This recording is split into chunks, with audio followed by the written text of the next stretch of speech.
வணக்கம் நண்பர்களே, உங்களை இந்த லேர்ன் இங்கிலீஷ் இன் தமிழ் யூடியூப் சேனல் மூலம் வரவேற்பதில் மிகவும் பெருமிதம் கொள்கிறேன். நாம் இன்றைக்கி பார்க்க போகிறது என்னென்னா idioms பற்றி பார்க்க போகிறோம். இது ஒரு மிக மிக முக்கியமான ஒரு தொடர்.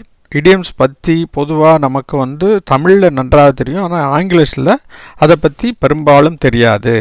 சார், அதை எப்படி சொல்கிறது? இடியம்ஸ்னால் தமிழில் என்ன சொல்லுவோன்னா இடக்கரடக்கல். அதாவது இப்படி வழக்கத்துக்கு மாறாக நீங்கள் ஒரு வார்த்தையை பேசும்போது அவங்க என்ன பண்ணுவோம், அதை நேரடியாக சொல்லாமல் மறைமுகமாக சொல்லுவோம். அப்படி சொல்கிறத சொற்றொடர்கள் அப்படின்னு தமிழில் சொல்லுவாங்க. சில நேரத்தில் அதை இடக்கரடக்கலும் அதுக்கு இடியம்ஸுக்கும் சொல்லுவாங்க.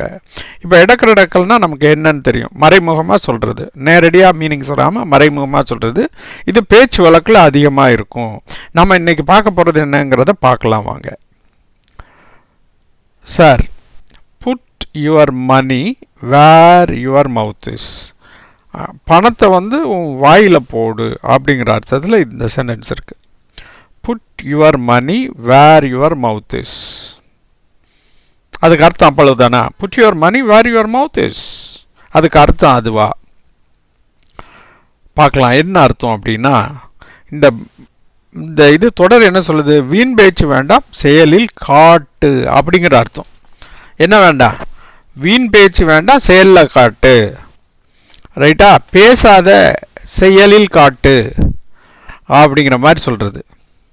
சொல்லாத செஞ்சு காட்டு, சொல்லாத செஞ்சு காட்டு. கோபத்தில் சொல்லணும், சொல்லாத செஞ்சு காட்டு. Put your money where your mouth is.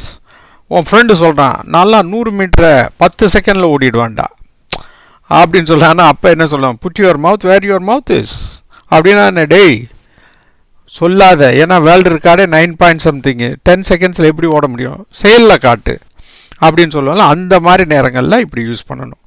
வீண் பேச்சு வேண்டாம் செயலில் காட்டு. இப்போ ஒரு உதாரணம், இது பெரும்பாலும் எப்படி இருக்கும் அப்படின்னா, அது என்னுடைய நண்பன் சொன்னான், நான் இந்த பரீட்சையில் 100க்கு 100 வாங்கிடுவேன், சரி 100க்கு 100 வாங்கிடுவேன் அப்படின்னு சொல்கிறான் பாருங்க. ஆனால் அவன் நார்மலாக படிக்கிற பையனாக இருக்கலாம், சுமாராக படிக்கிற பையனாக இருக்கலாம், இல்லை போன பரீட்சையில் ரொம்ப கம்மியான மார்க் எடுத்துகிட்டு இருக்கலாம். ஆனால் அவன் சொல்லும் போது உங்களுக்கு எப்படி வரும்? எரிச்சலாக வரும். அப்போ என்ன சொல்லுவீங்க நீங்கள்? My friend set to me I will score 100 out of 100 in this exam. அப்போ நீங்கள் என்ன பதில் சொல்லுவீங்க அப்படின்னா, put your money where your mouth is. அப்படின்னா என்ன? வீண் பேச்சு வேண்டாண்டா, 100க்கு 100 எடுத்துக்காட்டு. எப்படி? Put your money where your mouth is அப்படின்னு சொல்லுவீங்க. ரைட்டா? இதுதாங்க இதுக்கு அர்த்தம். இது பொதுவாக நம்ம அடிக்கடி யூஸ் பண்ணுவோம். வீண் பேச்சு வேண்டாம் செயலில் காட்டு, சொல்லாதடா செஞ்சு காட்டு அப்படின்னு சொல்லுவோம்ல, அதுக்கு இப்படி தான் சொல்லணும் இங்கிலீஷில். இன்னொரு பழமொழியும் பார்க்கலாம். Watch your mouth. Watch your மவுத்னா என்ன சார்? வாயை கவனின்னு அர்த்தம் கிடையாது. நீ ஏதாவது பேசுகிறதுக்கு முன்னாடி நீ என்ன பேசுங்கிறத கவனித்து நிதானத்தி பேசு அப்படின்னு அர்த்தம். என்ன அர்த்தம்? பார்த்து பேசு. யார் இருக்கான், யார்கிட்ட பேசுகிறேன்னு பார்த்து பேசுன்னு சொல்லுவோம்ல, வாட்ச் யுவர் மவுத். இப்போ பெரியவங்ககிட்டலாம் பேசும்போது உன் இஷ்டத்துக்கு வார்த்தையை விடக்கூடாது. நீ வா போலாம் பேசக்கூடாது, நீ கடங்காரி அது இதுலாம் பேசக்கூடாது. என்ன பேசணும்? பார்த்து பேசணும். அப்படி பேசுகிறத வாட்ச் யுவர் மவுத்துன்னு நம்ம சொல்லுவோம்.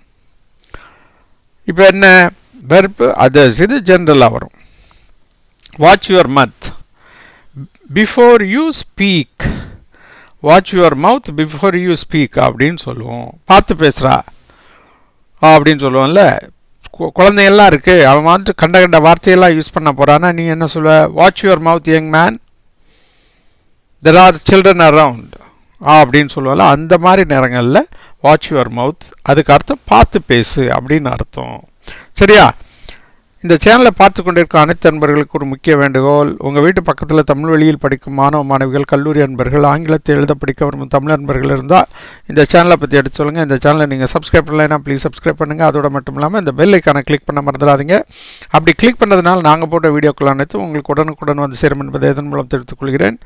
மேலும் இந்த சேனலின் பயன் உலகம் முழுமைக்கு உள்ள தமிழ் பேசும் சொந்தங்களுக்கு சென்றடைய இந்த சேனலை பற்றிய விவரங்களை வாட்ஸ்அப்பிலோ அல்லது ஃபேஸ்புக்கிலோ ஷேர் பண்ணுங்கள் என்றும் தாழ்மையின்பட்டு கேட்டுக்கொள்கிறேன் நண்பர்களே. மேலும் இது கோவிட் என்ற வைரஸ் அதிகமாக பரவி வரும் காலமாக இருப்பதால் நீங்கள் கவர்மெண்ட் அறிவுரைப்படி வேக்சினேஷன் எடுத்துக்கொண்டும் தடுப்பூசி போட்டுக்கொண்டும் அல்லது சோசியல் டிஸ்டன்சிங் என்ற நடவடிக்கை பின்பற்றியும் ஆரோக்கியமாகவும் பாதுகாப்பாகவும் இருக்க வேண்டி விரும்பி கேட்டுக்கொள்கிறேன் நண்பர்களே. நன்றி, வணக்கம். மீண்டும் சந்திப்போம் அடுத்த ஒரு தொடரில்.